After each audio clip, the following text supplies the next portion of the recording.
All right, guys. Wednesday morning. Let's get through a couple more problems. Again, we are working on verifying trigonometric identities. And remember, what we're trying to do is one way to do this is we're trying to start on one side and manipulate it and show that it's equal to the other side, and therefore verifying it. And remember, usually it's easiest if you start on the side that is more complex looking. Okay, so looking at this guy, certainly the left-hand side is more complex than the right. Okay, so why don't we start on the left-hand side?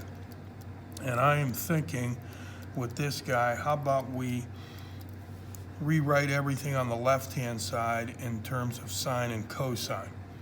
Okay, so I've got this guy, secant squared of x, and I've got this guy, cosine squared of x.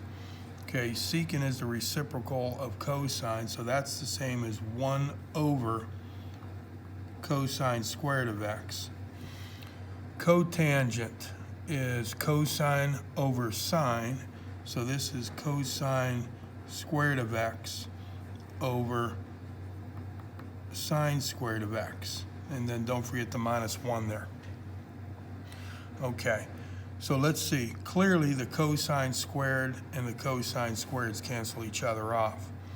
So I end up with 1 over sine squared x minus 1.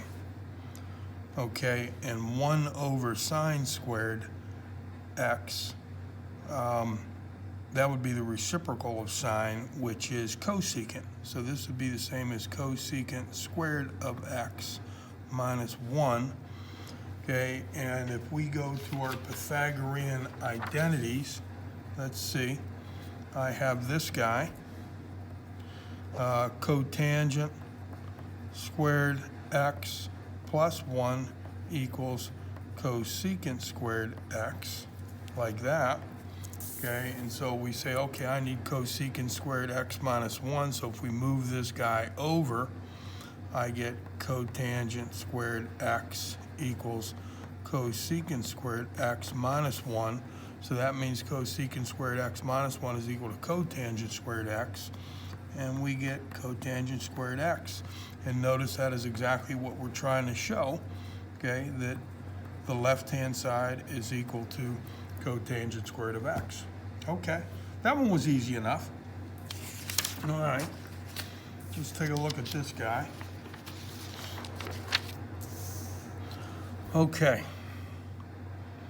clearly the left-hand side is a little bit more muddied up than the right-hand side. Okay, and notice right here, I know the first thing that jumps off my page is I notice I have a binomial up above and a monomial down below. So why not distribute this division by this monomial, which obviously we can do, and I say, okay, this would be the same as secant squared divided by secant squared minus 1 divided by secant squared. Okay, so we get secant squared theta divided by secant squared theta minus 1 divided by secant squared theta. And obviously this right here is just 1, okay, no doubt about that.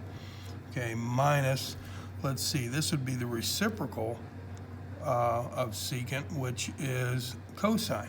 So that would be cosine squared of theta. Okay, I like this guy. So now we go to our Pythagorean identity, the first one, and we have sine squared theta plus cosine squared theta equals 1, and I need 1 minus cosine squared theta, so that means I would have to move this guy over. Okay, so I would get sine squared theta equals 1 minus cosine squared theta, and so I can substitute sine squared theta for this right here, and obviously that works out because that's what we're trying to show. Okay, another one that's pretty easy. But I like this method of distributing the division.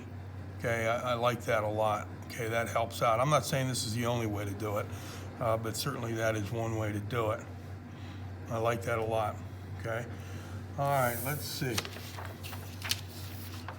Next method, it's asking us to verify by combining the fractions.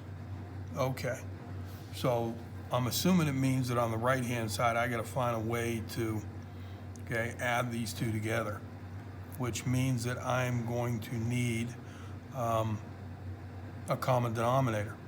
Okay, so it looks like the common denominator will be this binomial times that binomial. Okay, so that means on this guy right here, I'm gonna have to multiply above and below by cosecant alpha minus cotangent alpha.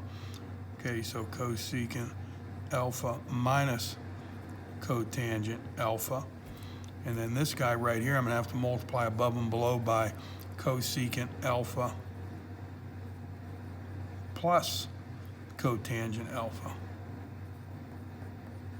Okay, so let's see what happens here. Okay, so let's see. Right here, times 1, obviously, so I'm going to get cosecant alpha minus cotangent alpha. And then notice when I multiply this by this, notice they are conjugates of each other. So anytime you multiply conjugates, you get a difference of squares. So when I multiply this cosecant alpha minus cotangent alpha times the cosecant alpha plus cotangent alpha, I get the difference of squares cosecant squared alpha minus cotangent squared alpha. Okay. Let's see, over here I got to multiply above and below by cosecant plus cotangent, so times 1. So obviously that's just going to give me cosecant alpha plus cotangent alpha. And then once again multiplying this binomial by this binomial. Once again, they're both conjugates of each other, so I just get a difference of squares. So I get cosecant squared alpha minus cotangent squared alpha. Okay, and then we add them together. So it's all going to be over cosecant squared alpha minus cotangent squared alpha. And so let's see what happens up here. Well, notice the negative cotangent cancels out with the positive cotangent, and then I have cosecant plus cosecant, so that would be 2 cosecant of alpha. Okay, and so let's see. I'm looking at this guy, and I'm thinking Pythagorean identity. Okay, so let's see what we got going on here. Okay, right up here, okay, we have cotangent squared of alpha plus 1 equals cosecant squared of alpha. Okay, from right here. Okay, and I need cosecant minus cotangent, so if I move this guy over, okay, notice I'm going to get 1 equals cosecant squared alpha minus cotangent squared alpha. Okay, so that guy right here is equal to 1.